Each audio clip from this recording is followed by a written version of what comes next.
Okay, hello and welcome back to Green Gold Rugby's a drop kickoff. It's my honour at this time to welcome on a Springboks legend, Bryan Habana. Bryan, firstly, welcome. How are you? Yeah, Nathan, really good. Thanks. It's been a great weekend in Hong Kong. Really feels to be back to pre-COVID atmosphere, environment, a really palpable sense of energy back in the city that's been severely affected by COVID and all the regulations. So it's been good to be back. It's wonderful, isn't it, Hong Kong? Like, it's just that magic place of sevens. I guess to start with, do you have sort of a special story about Hong Kong, whether it's on or off the field, that just sort of sums up what makes it so good? So I unfortunately never got the privilege to play any sevens tournaments here. I think getting to come to Hong Kong for the very first time in 2019 and experience probably one of the best stops, if not the best stop on the tour. An absolutely legacy entrenched, iconic setting that absolute legends of the game have, graced, the likes of Jonah Lomu, Christian Cullen back in the day, watching from afar in South Africa was extremely special. The magician of the game of sevens, Wasali Serebi, was synonymous with how well Fiji did at this epic tournament. So unfortunately don't have any playing stories, but yeah, my initial, I want to say, debut in Hong Kong back in 2019 with the legends that are Brian O'Driscoll and George Gregan, who were part of the Red Polo gang for a number of years before I came in, and their ease of making the debut, one that had my head hanging for quite a few days on return to South Africa was pretty special. Drinking or being given a drink from the South Stand at about 4 o'clock on the Saturday afternoon that was fairly warm and with unknown contents was something that I'll never forget. But yeah, pretty special. So might have to do another chug down at some point over the course of the weekend. I'd be rude not to with the South Stand sort of being redeveloped, right? Yeah.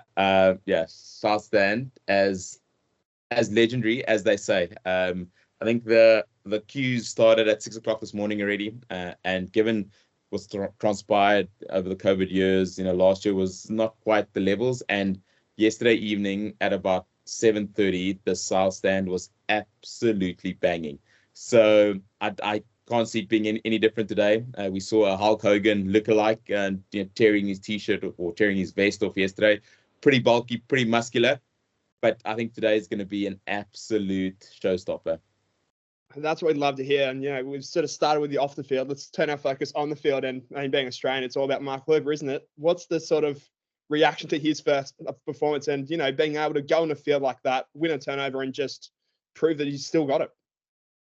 How good was that? I think as a former player, someone that tried to make the transition and came back in 2016, 12 years on from playing my first tournament, to see hoops go on and, firstly get the crack. I think the decision to try make any sevens tournament moving over from the 15s is a really brave decision. I think for someone like Hoops that I think, in my opinion, was probably unfairly treated in Rugby World Cup 2023, a guy who's given not only Australian rugby, but the game of rugby so much and, probably deserves to, part ways with the 15 format of the game in a much more elegant manner on his own terms. But to see his tenacity, to see his absolutely relentless mental fortitude and put himself, in a testing environment that he's never been, in any cauldron of sorts, and come onto the field with 3 minutes to go and not only have that crucial turnover, but get the win as well in your first game in a sevens environment was pretty special. And, hopefully that now gives him the necessary confidence to kick on. Unfortunately, lost in that second game, but he'll know that he'll have a lot to learn. You sort of see his play and he's still very much in the 15s format, trying to chase every ball. And as he becomes more comfortable with how the seven structure happens, that repetitive effort, which we know he's got an incredible engine, but just being a lot more smarter in the game of sevens. But what an absolute start, and really hoping that he cracks on and, make sure that the dream of going to the Olympics becomes a reality sooner rather than later. Yeah, I couldn't agree more. And I guess for someone like yourself, you know better than most, having spent so long in 15s where those, as I say, chasing every ball, it's just instinct nature. How long does that take? Is there enough time for him to sort of turn that off and go into sevens focus? And I guess the second part of that question is, you can see him sort of the lungs burning at the end there. What was that moment when you came back in 2016? You're like, what the hell have I signed myself up to here? Yeah, 2016. I came So I'd obviously started my career out in 2004 playing sevens, 2 tournaments in Wellington and Los Angeles, and only any though it was 10 minutes in total playing time. I think getting to experience that, and as a youngster, you're sort of learning the ropes. Where Hoops has had 12 years as a world-class 15s player and has proven his pedigree across the globe against some of the best players. And I think coming over to the sevens, I want to say it was almost an over eagerness, in what I saw yesterday. And it's not that he doesn't have that ability. He was just so keen to get involved. And, with sevens, it sort of just takes a little bit of time to understand. And unfortunately, as much as you bust your lungs in the warm-ups and in the training sessions ahead of the tournament, it's actually on the field for those 14 minutes that you really discover how much different it is. And I think, he's got more than enough time. He's got hopefully a couple more games over the course of this weekend. There's Singapore and Madrid where he'll hopefully be able to put up his hand and, like I say, give himself an absolute best shot at trying to make that final cut. But once that turnover was won in the first game, and seeing the reaction of his teammates was absolutely brilliant. And I think that is something that Sevens has, in particular, the very tight-knit sisterhood, the very tight-knit brotherhood, where it's every person playing their part, the repetitive effort, getting off the ground, making sure that you're not dropping your teammate, because it is so crucial. So I reckon he's going to go well. If day one of his first knockout was anything to go by. That's great to hear. And I guess while we're on the sevens, let's chat South Africa. I mean, I think as we're recording, they're playing right now. They're up 12-0, so good result so far. Yeah, it is good. It's been a disappointing sort of run post the victory in the first tournament in Dubai. We haven't qualified for the Olympics yet, so change of guard in coaching. We've seen Philip Snyman, who's been involved in the setup for a number of years, having played captain, was assistant coach to Sticks, and now is getting the opportunity. And like I say, it's been a topsy-turvy old season, and they need to start building some confidence. So even though we're 12 up, we've never won in Hong Kong, and it'll be pretty special if, given what we've experienced over the last 4 months, they can come out there and pull a rabbit out the hat. Yeah, let's hope they met Australia in the final from our perspectives. I was just going to ask you about that Olympic stuff. It's a weird situation to be for South African rugby. Are you confident there's enough time, you can build that confidence with a couple of events to go before that final qualifying tournament, when I believe in Monaco? Yeah, so the repertoire in Monaco, the likes of ourselves, Team GB, Spain, Germany, it's going to be absolutely ruthless. You lose a game and you don't qualify for the Olympics, one more shot to go, and you sort of feel this team needs to just find something. There's been a massive amount of change, a lot of established stalwarts that are no longer there. So, you look at Sheikh Sivizwai, you look at Roscoe Beckman, Justin Getilt, the entrenched players that were there and are no longer there. And unfortunately, it hasn't gone quite as smoothly. So from South African perspective, I obviously hope that we can go well in Monaco, build a little bit of confidence. I think first importantly is to make sure that we qualify for the top 8 going into Madrid. And if you don't qualify for the top 8, you got to play a playoff for the Challenger Series next year, which is not a place you want to be in. So given the fact that they bronzed in 2016, were competitive in getting to a semi-final in 2021 in Tokyo, you really hope that they can now finish the season off strong. Let's hope so for South African rugby. And talking the sevens and their struggles, let's flip the table. Let's talk about some sort of 15 side of things. A back-to-back World Cup champions. Like we see the pictures from Australia of what it means to people, but for someone like yourself, what does that sort of achievement in France in October truly mean for not only South African rugby but the nation? I mean, it's absolutely gladiatorial. For me, probably the most difficult route or path to win a World Cup. And even though there was that loss against Ireland in the pool stages, to come up and play the top 5 teams in the world en route to winning a World Cup, 3 knockout games in a row by 1 point, a team that probably in 2019 didn't expect to win. And even though the goal was to try to do their best, 2023 was the goal. And to see them 4 years on, a lot more mature. 2019, they went in very much under the radar and became global superstars, and rightly so.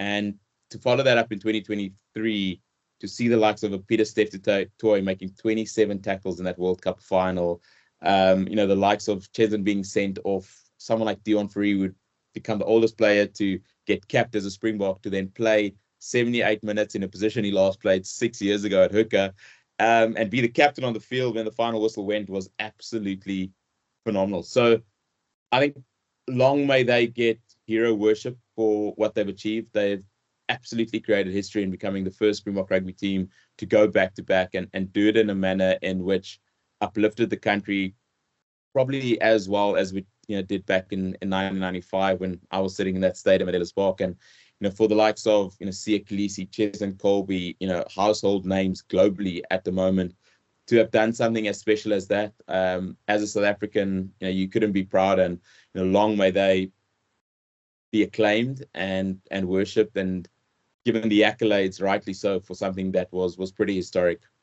I couldn't agree more, and it really sets up an excellent sort of 2024 Test season as well. I mean, I know they're coming down to Australia in August. Well, I've got to ask, like, was probably one of the biggest shocks was watching the Wallabies knock out the sort of out in the group stages. I just want to know from your perspective, playing the Wallabies, how much of a shock was that, and is there sort of enough time that by the time the Springboks coming off August, it can be a competitive game and they can recover?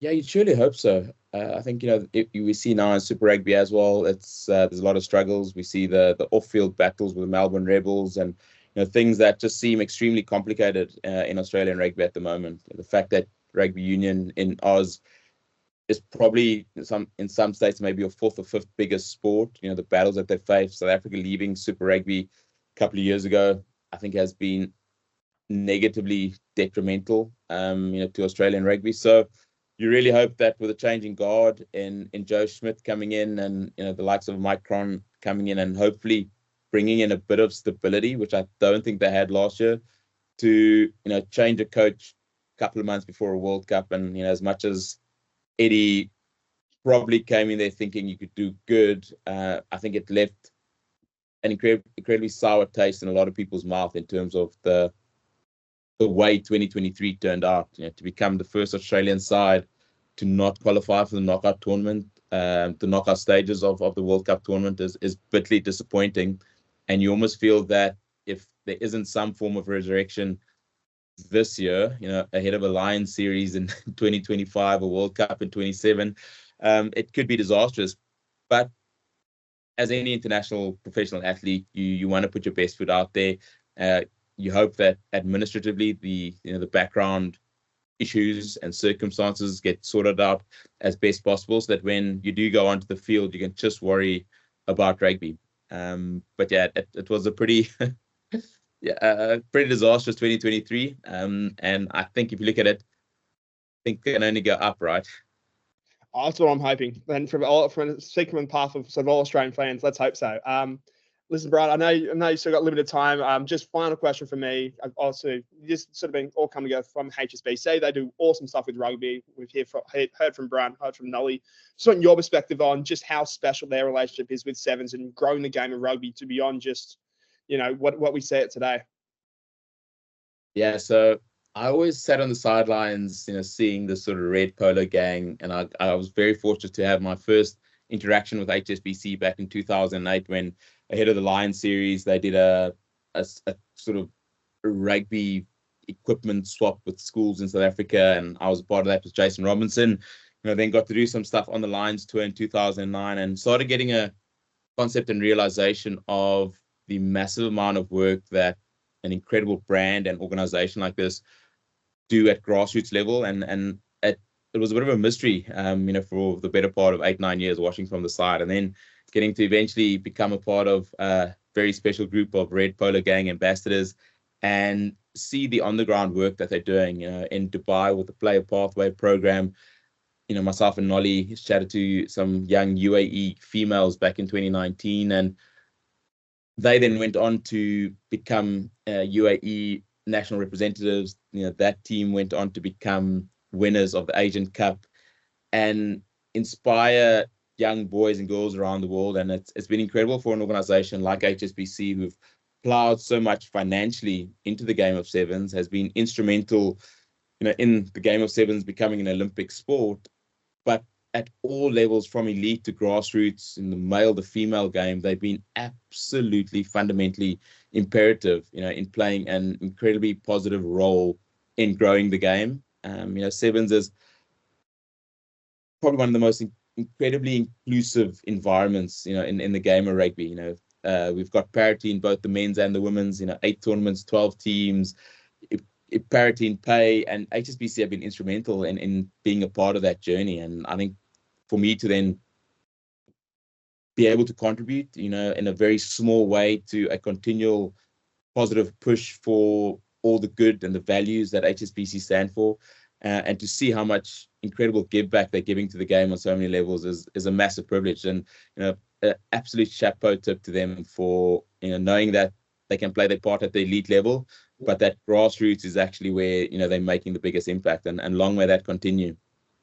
Here, couldn't agree more. So here's one final one. I mean, you're famous for sort of, you think Bryan Habana, you think the speed, you think also the cheetah race. Do you still back yourself? And if not, what animal do you reckon you could beat in a race right now? Yeah, so I've actually got a massive exhibition race coming up in June this year. I've actually thought long and hard about it. I'm coming up against a tortoise. I feel that it's probably my best bet at winning at the moment. I've been absolutely horrible training-wise over the last 6 years in retirement. So, yeah, me and a tortoise. Hoping it's not going to be the tortoise and the hare, though. So we'll see how it goes. I'd pay for that. I'd chuck it on Stan, chuck it on whatever broadcast. I'd pay Man Event money for that. It'd be awesome. Thank you so much for your time, Bryan. This has been amazing. Cheers, Nathan. Have a good one. Have a good weekend. You too. Cheers, mate. Bye. Perfect. Thank you. Thank you again. It's wonderful.